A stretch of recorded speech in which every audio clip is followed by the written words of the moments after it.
Mostafa Khamenei গুরুতর আহত, মস্কোতে জরুরি অস্ত্রোপচার। এতক্ষণ শুনছিলেন হাতে থাকা আপডেট সংবাদের শিরোনাম, এবারে বিস্তারিত। তবে তার আগে অনুরোধ রইল ভিডিওটিতে একটি লাইক এবং কমেন্ট করে জানিয়ে দিন ভিডিও সম্পর্কে আপনার মূল্যবান মতামত। আরও জানিয়ে দিন ভিডিওটি কোথা থেকে দেখছেন বা কোন জেলা থেকে দেখছেন। ইরানে কঠোর হামলা অব্যাহত রাখতে ডোনাল্ড ট্রাম্পকে আহ্বান জানালো সৌদি আরব। ইরানে গত 28 ফেব্রুয়ারি থেকে আকস্মিক হামলা শুরু করে ইসরায়েল ও যুক্তরাষ্ট্র। দেশ দুটির যৌথ হামলা সোমবার পর্যন্ত টানা 17 দিনে গড়ালো। চলতি মাসের শুরুর দিকে প্রভাবশালী মার্কিন সংবাদ মাধ্যম দ্য ওয়াশিংটন পোস্ট এবং বার্তা সংস্থা রয়টার্স জানায়, ইরানে হামলা শুরুর নেপথ্যে রয়েছে ইসরায়েল ও সৌদি আরব। দেশ দুটির চাপেই ইরানে হামলা শুরু হয়েছে বলে রিপোর্টে বলা হয়। সেই সময় রয়টার্সের এই প্রতিবেদনে বলা হয়, ইরানে হামলা না করার জন্য সৌদি যুবরাজ মোহাম্মদ বিন সালমান প্রকাশ্যে কূটনীতিককে সমর্থন দিতেন এবং বলতেন, তেহরানে হামলা চালানোর জন্য সৌদির ভূখণ্ড ব্যবহার করা যাবে না। কিন্তু মার্কিন প্রেসিডেন্ট ডোনাল্ড ট্রাম্পের সঙ্গে কথা বলার সময় ইরানে হামলা নিয়ে ভিন্ন কথা বলতেন সৌদি যুবরাজ। তিনি ট্রাম্পকে সতর্ক করতেন, ইরানে হামলা চালাতে যুক্তরাষ্ট্র পদক্ষেপ না নিলে পরিণতি খারাপ হবে। এবার নিউ ইয়র্ক টাইমসের এক প্রতিবেদনে বিস্ফোরক তথ্য উঠে এসেছে। রোববারের এই রিপোর্টে বলা হয়েছে, ইরানে কঠোরভাবে হামলা অব্যাহত রাখতে মার্কিন প্রেসিডেন্ট ডোনাল্ড ট্রাম্পকে আহ্বান জানিয়েছেন সৌদি যুবরাজ। নিউ ইয়র্ক টাইমস বলছে, হোয়াইট হাউসের কর্মকর্তারা নিশ্চিত করেছেন যে ট্রাম্প আরব নেতাদের সঙ্গে নিয়মিত কথা বলছেন, বিশেষ করে সৌদি যুবরাজের সঙ্গে। হোয়াইট হাউসের বেশ কয়েকজন নেতা জানিয়েছেন, কথোপকথনে সৌদি যুবরাজের কাছে ট্রাম্প এই পরামর্শ পাচ্ছেন যে যুক্তরাষ্ট্র যেন ইরানিদের উপর কঠোর হামলা অব্যাহত রাখে। মার্কিন কর্মকর্তারা আরও জানান, ওয়াশিংটন সৌদি আরবের প্রয়াত রাজা আবদুল্লার একটি পরামর্শ এখন বারবার পাচ্ছেন, সেটি হলো শত্রুর মূল উৎস বা নেতাকে পুরোপুরি নির্মূল করে দেওয়া। বিপাকে ট্রাম্প এবার চীনের কাছে চাইলেন সহায়তা। ফিনান্সিয়াল টাইমসকে দেওয়া এক সাক্ষাৎকারে মার্কিন প্রেসিডেন্ট ডোনাল্ড ট্রাম্প বেইজিংয়ে চীনা প্রেসিডেন্ট শি জিনপিংয়ের সঙ্গে তার আসন্ন বৈঠক নিয়ে কথা বলছেন। ডোনাল্ড ট্রাম্প আশা করছেন, এ বৈঠকের আগেই চীন হরমুজ প্রণালী আবার চালু করতে সহায়তা করবে। ট্রাম্পের ভাষায়, চীন তাদের প্রায় 90% তেল সংগ্রহে এই হরমুজ প্রণালী ব্যবহার করে থাকে। চলতি মাসের শেষের দিকে মার্চেই বেইজিংয়ে ট্রাম্পের সঙ্গে চীনা প্রেসিডেন্টের এই বৈঠক হওয়ার কথা। তবে ডোনাল্ড ট্রাম্প বলছেন, তিনি এই বৈঠকের আগেই এ বিষয়ে চীনের তরফ থেকে কোনো পদক্ষেপ দেখতে চান।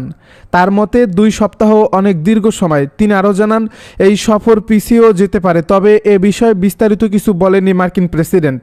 যুক্তরাষ্ট্রের পক্ষ থেকে চীনের কাছে হরমুজ প্রণালী দিয়ে জাহাজ চলাচল নিশ্চিত করার আহ্বান এমন সময়ে এলো যখন তেহরানের সঙ্গে ভালো সম্পর্ক থাকায় বেইজিংয়ের হয়তো নিজেদের তেলবাহী জাহাজ পার করতে যুক্তরাষ্ট্রের সঙ্গে কোনো জোটের প্রয়োজন না হতে পারে। ভারতও জানিয়েছে, তেহরানের সঙ্গে এক সমঝোতার মাধ্যমে তাদের 2টি তেলবাহী জাহাজ হরমুজ প্রণালী দিয়ে পার হওয়ার অনুমতি পেয়েছে। এর আগে ট্রাম্প হরমুজ প্রণালীকে ইরানের হুমকি থেকে রক্ষা করতে ফ্রান্স, যুক্তরাজ্য, জাপান, দক্ষিণ কোরিয়াকে যুদ্ধ জাহাজ পাঠানোর আহ্বান করেন। তবে ট্রাম্পের এই আহ্বানে কোনো দেশই এখন পর্যন্ত আনুষ্ঠানিকভাবে সাড়া দেয়নি। বর্তমানে ওই প্রণালীর কাছে বহু দেশের জাহাজ আটকে রয়েছে, আর এতে করে বিশ্বজুড়ে জ্বালানি সংকট শুরু হয়েছে। ডোনাল্ড ট্রাম্পকে পারস্য উপসাগরে মার্কিন জাহাজ পাঠানোর চ্যালেঞ্জ করছে ইরান। ইরানের নৌ সক্ষমতা ধ্বংস হয়ে গেছে বলে যুক্তরাষ্ট্রের দাবিকে সরাসরি প্রত্যাখ্যান করে পারস্য উপসাগরে মার্কিন জাহাজ পাঠানোর জন্য প্রেসিডেন্ট ডোনাল্ড ট্রাম্পকে সরাসরি চ্যালেঞ্জ ছুড়ে দিয়েছে তেহরান। সোমবার ইরানের ইসলামী বিপ্লবী গার্ড কর্পসের মুখপাত্র ব্রিগেডিয়ার জেনারেল আলী মোহাম্মদ নাইনি এক বিবৃতিতে বলেন, মার্কিন প্রেসিডেন্ট যদি সত্যিই মনে করেন তিনি ইরানের নৌবাহিনীকে নিশ্চিহ্ন করে দিয়েছেন, তবে তিনি যেন সাহস করে পারস্য উপসাগরীয় অঞ্চলে তার জাহাজগুলো পাঠান। নাইনি স্পষ্ট করে জানিয়ে দিয়েছেন যে কৌশলগতভাবে গুরুত্বপূর্ণ হরমুজ প্রণালী এখন সম্পূর্ণভাবে আইআরজিসি নৌবাহিনীর নিয়ন্ত্রণে এবং এই জলপথের উপর ইরানের পূর্ণ সার্বভৌমত্ব বজায় রয়েছে। গত 28 ফেব্রুয়ারি ইরান ও ইসরায়েল যুক্তরাষ্ট্রের মধ্যে সংঘাত শুরু হওয়ার পর থেকে দুই পক্ষের মধ্যে হামলা ও পাল্টা হামলার ঘটনা উত্তরোত্তর বৃদ্ধি পাচ্ছে। আইআরজিসির মুখপাত্র দাবি করেছেন, যুদ্ধের শুরু হওয়ার থেকে এ পর্যন্ত ইরান মার্কিন ও ইসরায়েলি লক্ষ্যবস্তুগুলোতে প্রায় 700টি ক্ষেপণাস্ত্র এবং ৩,৬০০টি ড্রোন নিক্ষেপ করছে। তিনি আরও উল্লেখ করেন যে শত্রুপক্ষ যতক্ষণ পর্যন্ত ইরানের সামরিক ও সামাজিক প্রতিরক্ষা শক্তিকে স্বীকৃতি না দেবে ততক্ষণ এই যুদ্ধ শেষ হবে না। আক্রমণকারীকে উপযুক্ত শাস্তি প্রদান এবং শত্রুর উপর বিধ্বংসী হামলা অব্যাহত রাখাই এখন তেহরানের মূল লক্ষ্য বলে তিনি বিবৃতিতে জোর দিয়ে বলেন। উল্লেখ্য, গত ২৮ ফেব্রুয়ারি থেকে শুরু হওয়া যৌথ হামলায় ইরানের তৎকালীন সর্বোচ্চ নেতা আয়াতুল্লাহ আলী খামেনি সহ প্রায় ১,৩০০ মানুষ নিহত হওয়ার পর থেকে এই যুদ্ধ ভয়াবহ রূপ ধারণ করছে। এর প্রতিশোধ নিতে ইরান, ইসরায়েল, জর্ডান, ইরাক এবং পারস্য উপসাগরীয় অঞ্চলে মার্কিন সামরিক ঘাঁটি রয়েছে এমন দেশগুলোকে লক্ষ্য করে উপর্যুপরি ড্রোন ও ক্ষেপণাস্ত্র হামলা চালিয়ে আসছে। পরিস্থিতির গুরুত্ব বিবেচনা করে চলতি মাসের শুরু থেকেই ইরান হরমুজ প্রণালী কার্যকরভাবে বন্ধ করে দিয়েছে, যা বিশ্ব জ্বালানি বাজারে বড় ধরনের অস্থিরতা তৈরি করছে। এই বিবৃতিতে জেনারেল নাইনি বিশ্ববাসীকে সতর্ক করে বলেন, ইরানের সামরিক শক্তি নিয়ে মিথ্যা প্রচার চালিয়ে কোনো লাভ হবে না, বরং মার্কিন সামরিক জাহাজগুলো যদি এখন এই অঞ্চলে প্রবেশের চেষ্টা করে তবে তাদের কঠোর ও ধ্বংসাত্মক পরিস্থিতির মুখোমুখি হতে পারে। বর্তমানে ইরান তার সমুদ্র সীমার সুরক্ষার সর্বোচ্চ সতর্ক অবস্থায় রয়েছে এবং যে কোনো উস্কানির তাৎক্ষণিক জবাব দিতে তার বদ্ধপরিকর। ওয়াশিংটন ও তেহরানের মধ্যকার এই বাকযুদ্ধ ও সামরিক আস্ফালন মধ্যপ্রাচ্যকে এক দীর্ঘমেয়াদী এবং রক্তক্ষয়ী সংঘাতের দিকে ঠেলে দিচ্ছে বলে আন্তর্জাতিক বিশ্লেষকেরা মনে করছেন। কুয়েত ও আমিরাতে ইরানের ব্যাপক ড্রোন হামলা। কুয়েত ও সংযুক্ত আরব আমিরাতে ইরানের ড্রোন হামলার ঘটনা ঘটছে বলে জানিয়েছে সংশ্লিষ্ট দেশগুলোর প্রতিরক্ষা মন্ত্রণালয়। রোববার কুয়েতের প্রতিরক্ষা মন্ত্রণালয় জানিয়েছে, কুয়েত আন্তর্জাতিক বিমানবন্দরের একটি রাডার ব্যবস্থায় ড্রোন হামলায় ক্ষতি হয়েছে। 3টি ড্রোন বিমানবন্দরটিতে আঘাত হানে। গত 24 ঘন্টায় আরও 14টি শত্রু ড্রোন কুয়েতের আকাশ সীমায় প্রবেশ করলেও এর মধ্যে 8টি ধ্বংস করা হয়েছে। অন্যদিকে সংযুক্ত আরব আমিরাতের প্রতিরক্ষা মন্ত্রণালয় জানিয়েছে, অঞ্চল জুড়ে ইরানের হামলায় এখন পর্যন্ত 6 জন নিহত এবং 142 জন আহত হয়েছেন। তাদের তথ্য অনুযায়ী এসব হামলায় ইরান 298টি ব্যালিস্টিক ক্ষেপণাস্ত্র, 15টি ক্রুজ ক্ষেপণাস্ত্র এবং 1606টি ড্রোন ব্যবহার করছে।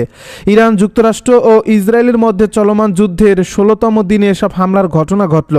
এর আগে ইরানের ইসলামী বিপ্লবী গার্ড বাহিনী অপারেশন টুরু প্রমিস 4-এর 52তম ও 53তম ধাপের অভিযান চালানোর কথা জানায়। পরে ইরানের খাতাম আল আনবিয়া কেন্দ্রীয় সদর দপ্তর জানায়, এসব হামলায় ইসরায়েল এবং ইরাক, সংযুক্ত আরব আমিরাত ও কুয়েতে থাকা মার্কিন সামরিক ঘাঁটিগুলোকে লক্ষ্য করা হয়েছে। মোস্তফা খামেনি গুরুতর আহত, মস্কোতে জরুরি অস্ত্রোপচার। ইরানের নতুন সর্বোচ্চ নেতা মোস্তফা খামেনি ইসরায়েলি হামলায় গুরুতর আহত হওয়ার পর পায়ের জরুরি অস্ত্রোপচারের জন্য মস্কোতে নিয়ে যাওয়া হয়েছে বলে দাবি করছে কুয়েতি সংবাদ মাধ্যম। তেহরানে গত 28 ফেব্রুয়ারি ইসরায়েলি বিমান হামলায় আলী খামেনি নিহত হওয়ার পর তার ছেলে মোস্তফাকে ইরানের নতুন সর্বোচ্চ ধর্মীয় নেতা হিসেবে নির্বাচিত করা হয়। তবে বিভিন্ন সংবাদ মাধ্যমগুলোর খবরে দাবি করা হয়েছিল, ইসরায়েলি হামলায় মোস্তফা খামেনিও গুরুতর আহত হয়েছেন। তেহরানের সিনা ইউনিভার্সিটি হাসপাতালে ভর্তি করার পর থেকে তিনি কোথায় আছেন? এরই মধ্যে কুয়েতের আল জারিদার থেকে এক প্রতিবেদনে দাবি করা হয়েছে মোস্তফার অবস্থা অত্যন্ত গুরুতর। এরপর রুশ প্রেসিডেন্ট ভ্লাদিমির পুতিনের উদ্যোগে জরুরি অস্ত্রোপচারের জন্য তাকে রাশিয়ায় নিয়ে যাওয়া হয়। এ প্রতিবেদনে দাবি করা হয়, দেশ থেকে নতুন আয়াতুল্লাহকে বের করার মিশনটি ছিল অত্যন্ত গোপনীয়। একটি রুশ সামরিক বিমানে তাকে মস্কো পাঠানো হয়। আল জাজিরার বরাতে ব্রিটিশ সংবাদ মাধ্যম দ্য ডেইলি মেইল জানায়, মোস্তফা খামেনিকে পুতিনের একটি প্রেসিডেন্সিয়াল প্রাসাদে রাখা হয়েছে। সেখানেই তার পায়ে সফল অস্ত্রোপচার করা হয়। ইরানের নতুন সর্বোচ্চ নেতার ঘনিষ্ঠ এক উচ্চপদস্থ সূত্র এই তথ্য পাওয়ার দাবি করছে। সূত্রটি জানায়, আমেরিকার অপারেশন এপিক ফিউরির শুরুতেই মোস্তফা খামেনি আহত হন। যুক্তরাষ্ট্র ও ইসরায়েলের অব্যাহত হামলার মধ্যে ইরানে তার সুচিকিৎসা করা সম্ভব হচ্ছিল না। ইরানের আরেকটি সূত্র ব্রিটিশ সংবাদ মাধ্যম দ্য সানকে জানায়, মোস্তফা খামেনির একটি অথবা দুটি পা কেটে ফেলতে হয়েছে। তার যকৃত ও পাকস্থলীয় ক্ষতিগ্রস্ত হয়েছে। সম্ভবত তিনি কোমায় আছেন। নাম প্রকাশে অনিচ্ছুক ওই সূত্রটি জানায়, নতুন সর্বোচ্চ নেতার চিকিৎসার দায়িত্বে আছেন ইরানের অন্যতম শীর্ষ ট্রমা সার্জন মোহাম্মদ রেজা জাফরগান্দি। এদিকে গত শুক্রবারে যুক্তরাষ্ট্রের প্রতিরক্ষা মন্ত্রী পিট হেগসেত এক সংবাদ সম্মেলনে জানান, তার ধারণা মোস্তফা আহত হয়েছেন। হেগসেত বলেন, আমরা জানি নতুন সর্বোচ্চ আহত এবং সম্ভবত অঙ্গহানির শিকার হয়েছেন।